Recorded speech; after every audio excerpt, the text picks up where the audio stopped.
Hello and welcome back. ये है जेके super cement presents जेके super build expert. यहाँ पर हम लोग बात करते हैं घर को बनाने के हर एक स्टेप्स के बारे में।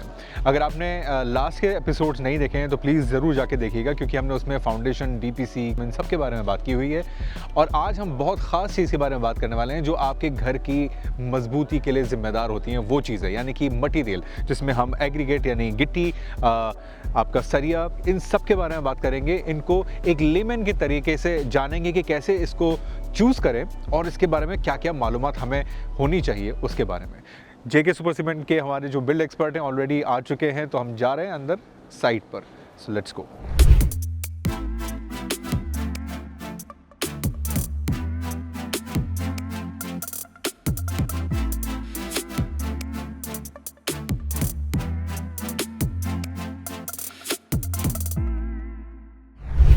हेलो हेलो आदित्य जी, कैसे हैं मोहित जी?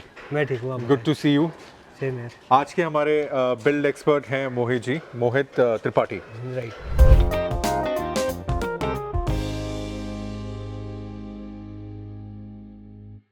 तो मोहित जी क्या बताने वाले हैं आज? आज हम ये एग्रीगेट, कोर्स एग्रीगेट जो गिट्टी रहती है उसके बारे में और स्टील के बारे में थोड़ा बात करेंगे। ब्रिलियंट। तो शुरुआत कहाँ से करें? चलिए गिट्टी के पास चलते हैं। चलिए करते हैं शुरू। अच्छा हाँ, गिट्टी यहीं पर ही है। चलिए लेट्स गो टू गिट्टी। तो इसको बेसिकली क्या है, हम गिट्टी बोलते हैं, टेक्निकल लैंग्वेज में कोर्स एग्रीगेट बोलते हैं। राइट।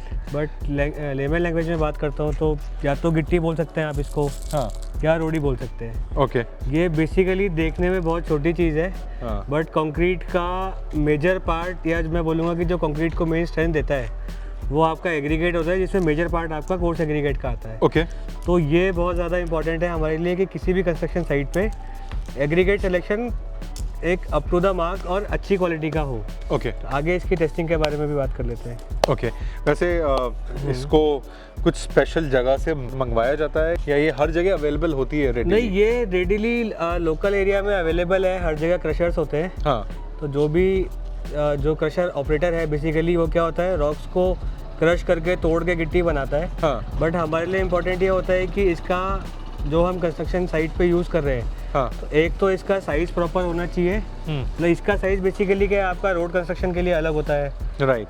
होम कंस्ट्रक्शन के लिए अलग होता है। अच्छा, साइजेस ही डिफरेंट होते हैं? हाँ, साइजेस ही डिफरेंट होते हैं। ओके। रोड में थोड़ा बड़ा साइज आता है, अराउंड 40, 50, 60 mm भी जाता है। ओके। और होम कंस्ट्रक्शन में हम 20 mm नॉमिनल साइज लेके चलते हैं। 20 mm? हाँ, अच्छा, मतलब वो ठीक है। 1 इंच से थोड़ा छोटा हो गया, अच्छा, ठीक है। तो वो नॉमिनल साइज रहता है। ओके। तो बेसिकली क्या है, एक तो इसका साइज, इसकी स्ट्रेंथ, और अल्टीमेटली ये आपका की फैक्टर होता है कंक्रीट को स्ट्रेंथ देने के लिए। अच्छा, तो मुझे तो बस इतना याद है कि बचपन में हमें पता तो था ये रोड़ी होती है, बट इसके यूजेजेस आज पहली बार हमें पता लगने वाले हैं। हम लोग बचपन में तो सिर्फ हमने इसको उठा के इस पे मार के चिंगारियां भी निकाली वही चिंगारियां ही निकालना आता था, मैं भी बस चिंगारी के अलावा कुछ नहीं। बट बिल्कुल। आज हम उस चिंगारी जो निकालने वाली चीज़ उसके बारे में और डिटेल में जान लेते हैं। तो इसका हम लोग कुछ टेस्ट भी करने वाले हैं, राइट? हाँ, इसका टेस्ट करेंगे हम लोग। एक बेसिकली सीव एनालिसिस होता है जो इसका साइज डिटरमिन करता है कि आपकी जो एग्रीगेट आपकी साइट पे है वो किस साइज़ का है। हाँ। और आपके जिस भी टाइप का आप कंस्ट्रक्शन कर रहे हैं, जैसे होम कंस्ट्रक्शन कर रहे हैं, राइट, तो उसके लिए सूटेबल साइज़ है या नहीं है, तो वो सीव टेस्ट कर ही लेते हैं। हाँ, आइए ना। और रोड़ी की क्वालिटी भी जांच ही लेते हैं भाई, कैसी होती है रोड़ी की quality. So let's do it. आपको थोड़ी हेल्प करनी पड़ेगी मेरे को सैंपल कलेक्शन करने के लिए। सैंपल कलेक्शन मतलब मैं आपको ये निकाल कर देता हूँ? हाँ, कहाँ से? अच्छा, ठीक है। इस बैग में मैं आराम से रोड़ियाँ डाल देता हूँ। कितना आपको सैंपल चाहिए? Around 5 kg। 5 kgs? चलिए ठीक है। अच्छा रुको, सारा सैंपल एक जगह से नहीं लेना होता है, ये मैं आपको बताना भूल गया था। ओके। कभी भी जैसे हम मटेरियल रिसीव कर रहे हैं, चाहे वो एग्रीगेट है चाहे वो सैंड है, जब उसकी टेस्टिंग के लिए हम लोग सैंपल कलेक्ट करते हैं, हाँ, तो वी शुड इंश्योर कि हम सैंपल 4 या 5 अलग अलग प्लेसेस से लें। अच्छा।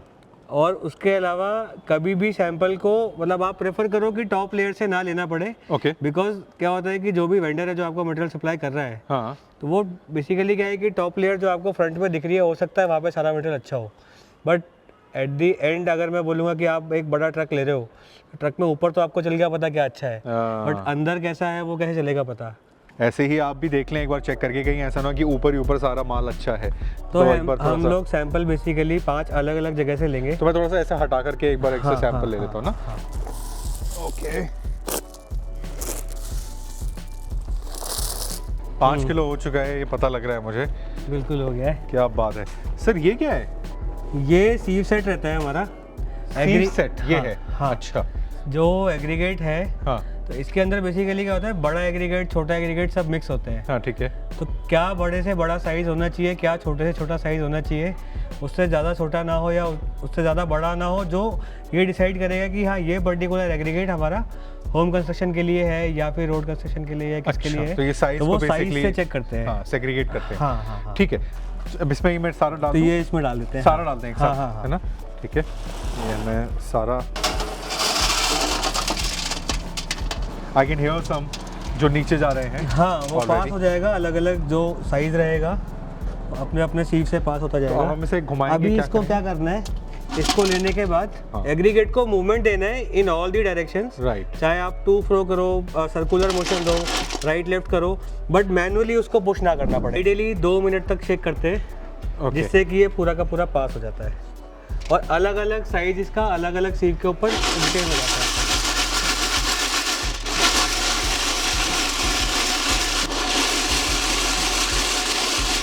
सॉर्टेड। हाँ जी। ठीक है, तो अब मैं तो देख इसको सकता अब हूँ रखते हैं यहाँ पे। हाँ हाँ अब सीविंग करने के बाद कुछ एग्रीगेट हमारा ये सीट पे रुक गया है, राइट।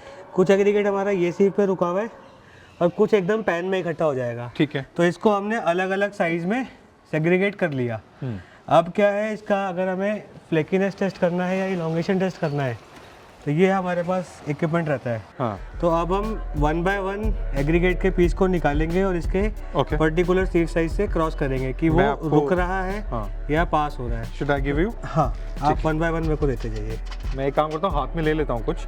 हाँ हाँ। और आपने क्या टेस्ट का नाम बताया, एक बार फिर से बताएं? Flakiness index. Flakiness index test it is. तो इसे देखते हैं पहले। देखो ये सीट से पास कर रहे हैं, नहीं हो रहा है, इसको हम यहाँ इकट्ठा कर लेंगे। Okay okay. जो पास हो रहा है और जो पास नहीं हो रहा है उसको हमें सेपरेट करना है। ये तो पूरा ही निकल गया। ठीक है, ये भी मेरे ख्याल से निकल ही जाएगा। राइट, ये नहीं निकल पाएगा। इसे एक बार ध्यान देना कि निकालते मतलब पास कराते हुए प्रेशर नहीं देना है, मतलब नेचुरली उसका साइज ऐसा होना चाहिए जो वो पास हो रहा है या रुक रहा है। राइट, मतलब हम उसे ज़बरदस्ती मतलब ऐसे ठूस करके ज़बरदस्ती नहीं करना है उसके साथ। हाँ।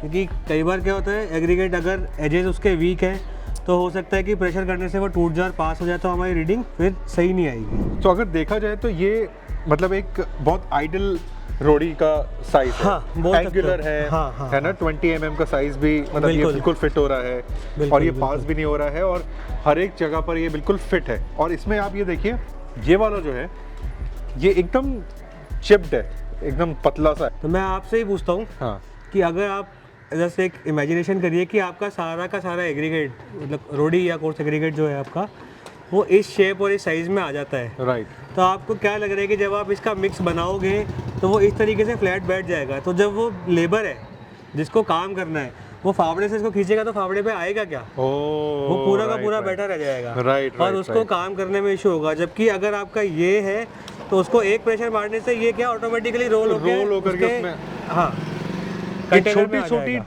टेक्निकल चीज़ें जो हैं ये कितनी ज़्यादा इंपॉर्टेंट है टू अंडरस्टैंड कि रोड़ी का साइज़ और शेप ऐसा क्यों होता है। मोहित जी बहुत सही तरीके से आपने हमें इस चीज़ को समझा दिया है कि इसका क्यों ऐसा साइज़ एंगुलर होना बहुत ज़रूरी है। Thank you so much for telling this amazing thing यार, मेरे को ही नहीं पता आज तक ये क्यों होता है ऐसा।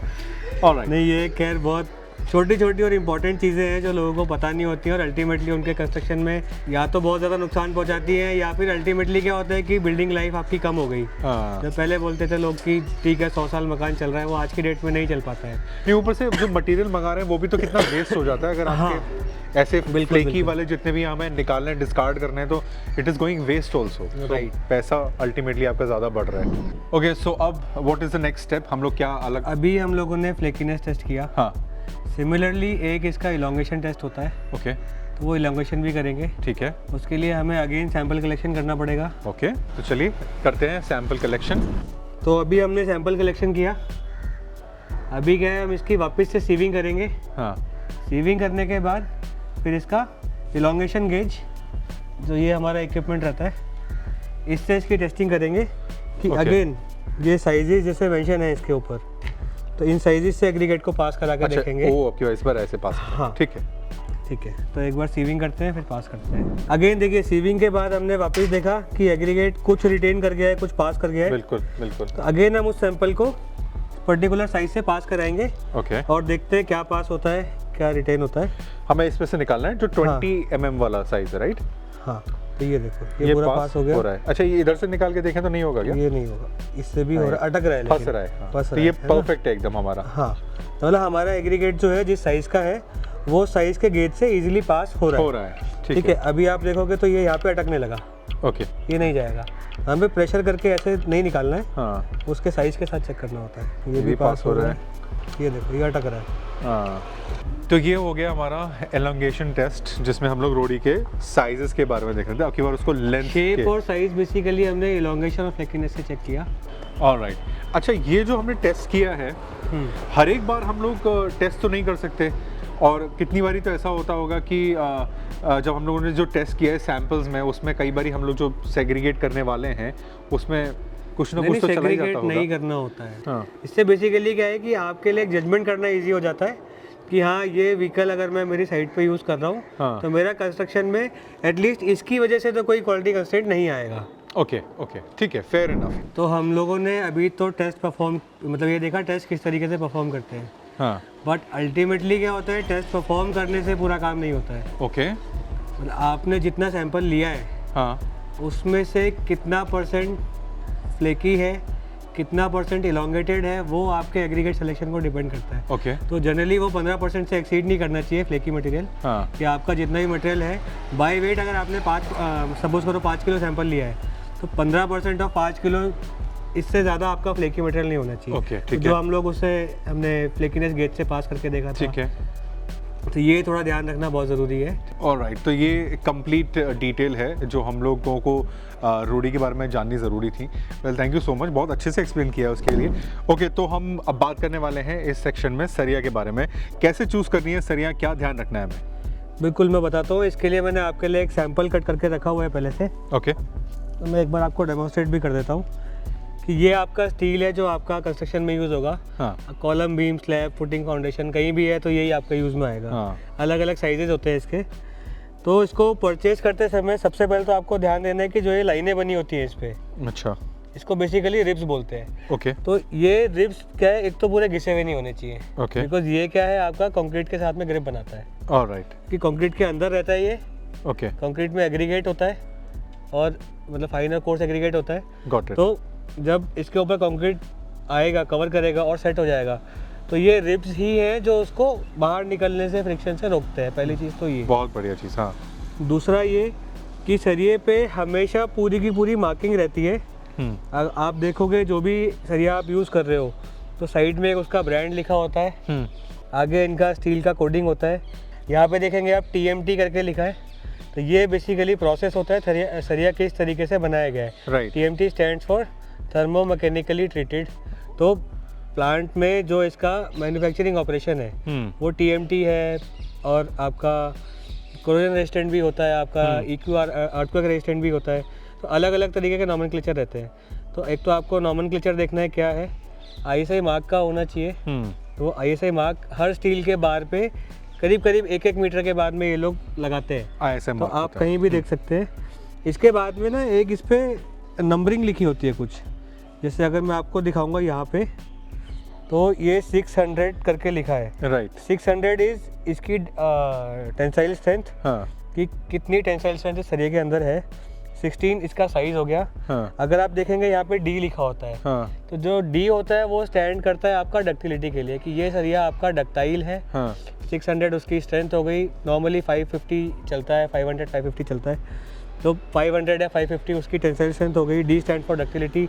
जो आगे नंबर है 8, 16, 25, 32 जो भी है, 12, वो उसका डायमीटर होता है। ओके, कि वो क्या साइज का सरिया आप यूज़ कर रहे हैं। 16 mm का डायमीटर। हाँ, 16 mm का डायमीटर है इसका। गॉट इट, ठीक है। बिल्कुल। तो मेजर ये है। बाकी सरिये की जो टेस्टिंग होती है वो पूरी की पूरी लैब बेस्ड होती है। तो लैब में आता है और आप अपना MTC, जो भी सप्लायर है, मैन्युफैक्चरर है, उससे आप अपनी MTC मांग सकते हैं, जिसमें आपका इसका पूरा का पूरा टेक्निकल पैरामीटर्स मेंशन होते हैं। किस किस क्वालिटी स्टैंडर्ड को पास कर रहा है, BIS नॉर्म्स क्या हैं, उससे कितना एक्सीड कर रहा है, रेंज के अंदर है या नहीं है, वो आपको बेसिकली उसका MTC के अंदर मिलता है।